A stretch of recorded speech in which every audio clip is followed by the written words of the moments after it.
اعوذ باللہ من الشیطان الرجیم بسم اللہ الرحمن الرحیم۔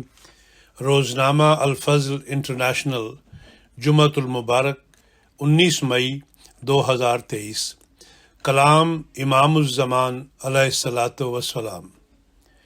جو کچھ ہم انہیں رزق دیتے ہیں اس میں سے خرچ کرتے ہیں۔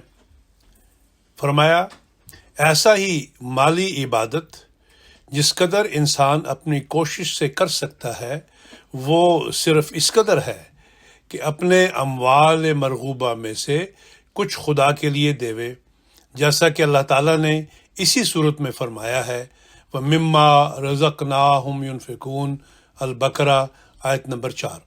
اور جیسا کہ ایک دوسری جگہ فرمایا ہے، لَن تَنَالُوا الْبِرَّ حَتَّى تُنْفِقُوا مِمَّا تُحِبُّونَ آل عمران آیت نمبر 93۔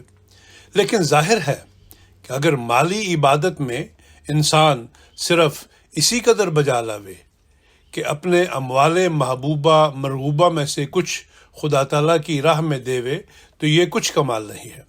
کمال تو یہ ہے کہ ما سوا سے بکلی دستبردار ہو جائے اور جو کچھ اس کا ہے وہ اس کا نہیں بلکہ خدا کا ہو جاوے، یہاں تک کہ جان بھی خدا تعالیٰ کی راہ میں فدا کرنے کے لیے تیار ہو۔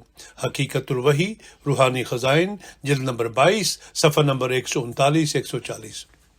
خدا سے وہی لوگ کرتے ہیں پیار جو سب کچھ ہی کرتے ہیں اس پر نثار، اسی فکر میں رہتے ہیں روز و شب کہ راضی وہ دلدار ہوتا ہے کب۔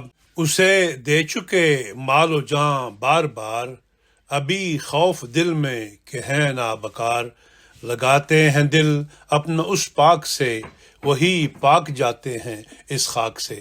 نشان آسمانی، روحانی خزائن، جلد نمبر 4، صفحہ نمبر 434-435۔